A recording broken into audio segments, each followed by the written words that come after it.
Welcome back to Reading Bear. Today, we will take a look at some new malicious compliance stories. And if you enjoyed my content, please don't forget to subscribe to my channel and post some bear emojis in the comments. Let's go! First one is titled, Answer the Phone Even Though We're Not Open Yet? You got it. This is going to be short and brief. I work at a very popular pizza chain well called Pizza Stuff. Well, today my manager told me that instead of not answering the phone due to us not being open, I now have to answer it and put their order in as a timed order. Along with not telling them that it wouldn't be ready for pickup until 11, I guess he's after more sales, I don't know. Cue malicious compliance, and this morning we happened to get a lot of calls. By the time it was about 10:45, I had 10 orders in, along with that's when the first customer arrived. Well, see, the issue was that by company policy and rules, we cannot unlock the doors until 11, or when we're supposed to be open. We can send deliveries out early, yet we cannot open carry-out early. Well, as you can imagine, the customer became upset when I told them they have to wait until 11 before I can serve them due to policy. With the cherry on top being my manager heard the commotion and decided to forego the rule. Well, in walks in his essential boss. He trains managers and employees mainly, in which he sees what he's doing, and promptly gets in trouble as a result. After his boss talked to him for a bit, my manager pulled me aside and said we're no longer taking orders early, nor are we allowing customers to enter the store early. Next one is titled, Sweep the Side Alley Until It's Spotless? You got it, boss. A couple of summers ago, I took a part-time job as a server at a local pub restaurant. I had a full-time job, so this was just for experience and to pick up some tip money on the side. The pub had been closed for a few years after the old owner couldn't afford it anymore, so when the new owners picked it up and got it ready for opening again, the town was pretty excited. It's a bit of a town landmark, right in the middle of our main street. I applied as soon as I found out, and ended up getting hired. I was one of the younger servers, alongside a few older ones. Most of us were women, and the older servers really looked out for us inexperienced ones. Overall, the others on the team were really nice, save for a couple of nasty ones. My new boss Gary, not his actual name, was, well, not as great. Gary's favorite saying was, if you have time to lean, you have time to clean. He thought if we took even a second to catch our breaths, he was losing money from us slacking off. On slow days, he would find menial, pointless tasks for us to complete, wipe the bar counter even though it's been wiped 3x in the past half hour already, reorganize the menus even though they're already perfectly organized, fill up more condiment cups even though there's already 50 salsa cups ready to go. Stuff like that. The most tedious task, especially in the early months of the summer, was sweeping the side alley that leads to the patio. There were these massive maple trees along the path, and they would drop leaves and seeds like crazy, especially on windy days. One afternoon in early June, there were only a handful of us working. It gets slow, and I get assigned the sweeping task. I sweep up the back alleyway as much as I can, but the wind is blowing and the trees just keep dumping more and more seeds onto the path. I do my best, until a co-worker calls me back inside to help serve tables. She didn't want me missing out on tips, bless her. I seat the table, get their orders, and start entering them in. Just then, Gary storms up to me. Gary, what are you doing? Me, entering table 15's order. Why? Gary, the side alley is a mess. I don't pay you to slack off. Me, I swept up as much as I could before this table walked in. It's a really windy day, that's why it keeps getting full of leaves and seeds. You're more than welcome to check the compost bin for how much I actually did sweep up. Gary, no, we don't finish things halfway here. You're going back out there and finishing your job. I want it to be spotless. Linda, not her real name, can take table 15. Gary then switched table 15 from my account to Linda, an older server's account. Linda and I got along great. She worked as both a server and a bartender, and used to be a general manager with another restaurant chain. She decided to join this team after her retirement as a part-time hobby. She taught me a whole lot while I worked there, and I'm grateful to have met her. Linda, I'll hang on to your share of the tips. Best not to make Gary angry. Me, he really wants me to make it spotless. Does he know how impossible that is? I'd have to be out there all shift. That's when Linda gave me a smile, and the light bulb turned on in my head. I still had 2 hours left in my shift, and it was going to be right into dinner rush. I grabbed the broom and dustpan, and got to work. I would sweep as much as I could, but every so often, another strong breeze would come by and hundreds more helicopter seeds would flutter to the ground. I kept going. At this point, it started to get busier. A lineup soon began to form out the door. Linda was taking care of tables, but very soon it became clear that the other servers needed someone else to deal with everyone. Linda let them know what was up, and most of them, who tolerated Gary at best and hated him at worst, understood. I kept on sweeping. Like Sisyphus and the boulder, the task was never ending. I scooped up pile after pile after pile of leaves and seeds, to no avail. After 45 minutes or so, the side door opened suddenly, to reveal a red-faced Gary. "Gary, why aren't you in there serving customers?" Me, gestures at the alleyway. As if the gods themselves had heard the malicious compliance brewing, another strong breeze shook more seeds onto the partially cleared alley, right in front of Gary's face. The look on his face was priceless. He told me, in a quieter voice, to get back inside and start taking orders. I handed the broom off to him, and he began to sweep. And sweep. And sweep. The other servers and I had a good laugh about it inside, and I managed to make decent tips that night. Gary realized he couldn't exactly fire me for following his orders perfectly, and ended up being more relaxed about the side alley. No one really cares about some leaves and seeds on the ground, so long as they're not obstructing anyone. I ended up working there for the rest of the summer before quitting. I hear the pub had to be passed on to new owners after Gary's disorganization got the better of him. My next shift, I found a broken broom in the garbage. I'd like to think it was the work of Gary, red in the face and exhausted from battling against Mother Nature. Next one is titled, "The Date's Wrong on My Claim, Fix It." Years ago I worked in the Fast Path Auto Claims department for a major insurance carrier. Think claims that require very little effort for the parties involved, like a tow bill, windshield replacement, or minor hail damage repair. I can't speak for other insurance companies, but we were very customer service driven in that.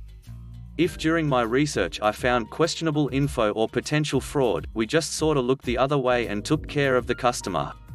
After all, these were less than $1,000 claims, and it would cost more to investigate and pursue than to just pay. So frequently when we get new customers with new policies, they don't always realize their claims have to be within the policy period. You can't start a policy then claim something pre-existing essentially.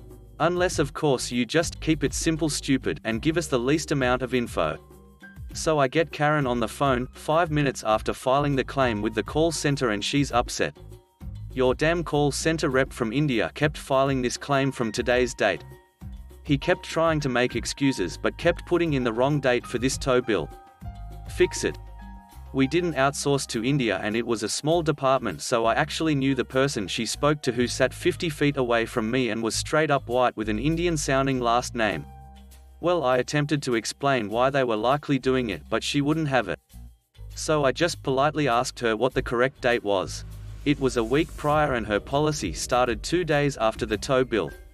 I asked for the copy of the bill, put in the date. After I received it, the claim system put up a big red marker preventing payment, and I closed the claim.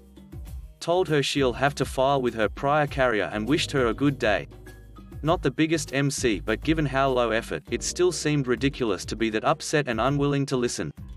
She probably got her money eventually, but she went through a broker and didn't know who her prior carrier was. T was a $125 bill which would have been resolved in literal minutes, but probably took her at the bare minimum half a day with more phone calls and call center reps to get reimbursed. Next one is titled, "You Don't Want to Enforce the Mask Policy? Fine, but the state auditor is gonna find out too." Long one, sorry, but here's the story about how I got my district manager in trouble for not allowing us to enforce the mask mandate in our restaurant. We have a statewide mask mandate. It is illegal for us to serve people without masks, and the only time it's acceptable is when they're seated at a socially distanced table and eating. It's been this way for over a year now. Despite these clear rules, specified by our security at the front and by signs on the doors, we still get at least a few people a day coming in without masks. If they do this, we are instructed to tell them to wear one. If they don't have one, we have some in the back and are supposed to offer it to them. If they still refuse the mask, or pull some medical exemption BS, we are legally required to tell them to put on a face shield or leave our property, as we will not be serving them without one. Our store manager, however, told us that our district manager DM only wants us to take their order quickly, have it packaged to go, and to get them out of the store, rather than refuse service. I went along with this for maybe a week, until we had 2 guys come in without masks. I told them to please wear one and they said, "Oh, your coworker is getting us some." I said all right and finished up their order. By the time my coworker came back and said we don't have any more masks to give, I was already done and handing them their receipt. I said, "I'm sorry, but we don't have any more masks, so I'm going to have to ask you to wait outside. I know your number, I'll bring it out to you." The guy replies, "You know, it's illegal for you to tell us to leave for not wearing a mask." I just kind of laughed because that's ducking ridiculous, and said, "No it's not." He goes, "Yeah it is," angrily, and I reply, "No it's not, we're a private business, we can refuse service to anyone for any reason." He gets upset, he asks to talk to my manager, I grab him and they talk for a few minutes while I do other things. After, he asks me to talk to him in his office. He tells me the company policy. I tell him I'm not comfortable with potentially infectious people not only standing near me without a mask in a pandemic, but standing near other customers, and refer back to our signs and state law as to why. He says he understands, but that we're a customer is always right business and this is an extension of that. I fought back my logic and anger and prioritized securing money for bills, and agreed. I specifically told him I'm not going to apologize for enforcing state law where I can in a pandemic, and he said he understands, and I went back to work. Skip forward a few weeks. I'm begrudgingly following policy for less egregious offenders, mask under nose, but still calling out those without masks, as most of my co-workers are doing and agree with as well. It's a weird middle ground of enforcement that only happens half the time, and if the customer is difficult most of my co-workers just give up and move on. One day our DM, boss's boss, shows up to train an employee on being a shift manager. The whole store acts differently when he's here. It's now less about what works when working, and more about follow exact policy when he's watching, which is all the time. I'm on orders, and in walk 2 guys, yet again, without masks. DM is standing behind me watching others when I ask both of them to wear a mask. I can hear him behind me stop and watch my interaction. They just outright refuse and start reciting their order. I don't put anything in, and tell them again to please put on a mask. The DM literally pushes me aside, enters in the food, runs the order and hands them the receipt. He gives me a look like I'm in trouble, I give him a look like he's ducking crazy, and we don't address it for another hour or 2. Getting in trouble with the DM is pretty much asking to get fired, but this was a hill I was willing to die on. In walks a state auditor, dressed as a regular customer. Prior to restaurant job, I worked in legal compliance for 4 years and dealt with state auditors almost daily, even doing their job for a few months. I know what they look like and how they behave, and even swore I'd seen this guy once or twice before. He comes in, orders simple, and goes to sit down near the counter where he can hear and pull out his tablet to take notes. He's paying very close attention to everything in the back as opposed to texting and not hearing his number get called the first 3 times like a normal customer, so I'm convinced he's an auditor. As the universe aligns, in walks a family with sporadic masks. Dad and son have one, mum and other son do not. DM is in the back watching the grill, so I take my moment and loudly ask him to please wear a mask. Mum says she and her son are medically exempt. I say alright, then you need to wear a face shield. She says that's not part of the rules. I say yes, it is, we have a sign you walked past indicating as such. I smiled massively behind my mask when she asked for the manager to speak to, and made sure to go get the DM. He walks up, talks to them briefly, goes through with their order and sends them on their way. He turns and calls my name clearly, in view of all co-workers and the auditor who was very clearly paying attention, and tells me to speak with him in the office. He chews me out in the back about not following company policy and they switch my shift from orders to clean up in the dining area. I go out to clean and see the maskless family waiting for their food uncomfortably close to the auditor who's now squished in his booth trying to keep distance, rapidly taking notes. Maybe 10 minutes later the auditor gets his food and asks me a question before he leaves. Were you reprimanded by your boss for asking them to wear masks? He asks.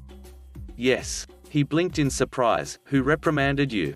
I smiled again. The district manager. He nodded, thanked me for the service and food, and left. A few days later we had a letter, addressed by the state to our DM and our store in particular, displayed on the board for all to see about the importance of enforcing mask policy in a pandemic, and that if further infractions are incurred and policy is not enforced, we will be forcibly shut down. My store manager never brought it up again when I and others asked customers to put on a ducking mask.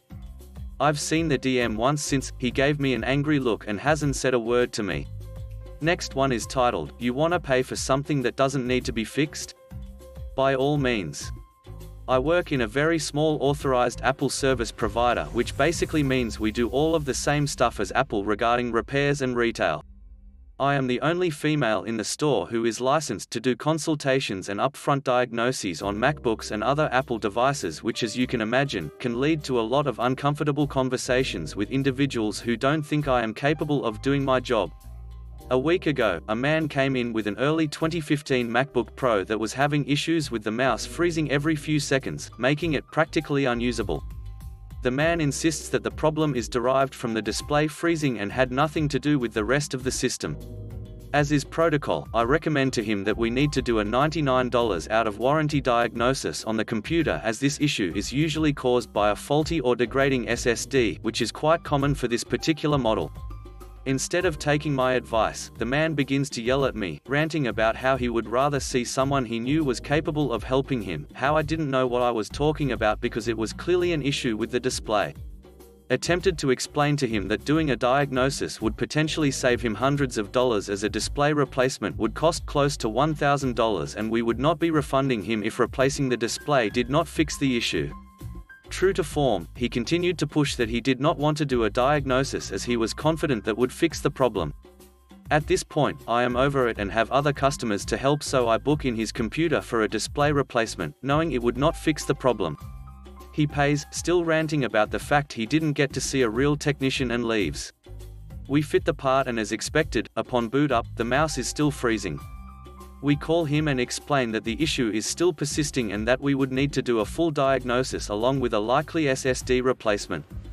After much complaining, he agrees and goes ahead with the remaining repair, costing him another $300 or so. Lo and behold, as soon as it boots up with the new SSD, it is working perfectly. Customer returns, only to be greeted by yours truly. I go get his computer from the back and explain with a massive smile on my face, well, as you may be aware, the issue was due to a failing SSD and not the display, as I mentioned it may have been during our last consultation. Since we replaced the SSD, your computer will be running much faster now and should last you another few years. Regarding the display, since you insisted we didn't do the diagnosis during the initial booking, the display fee cannot be refunded.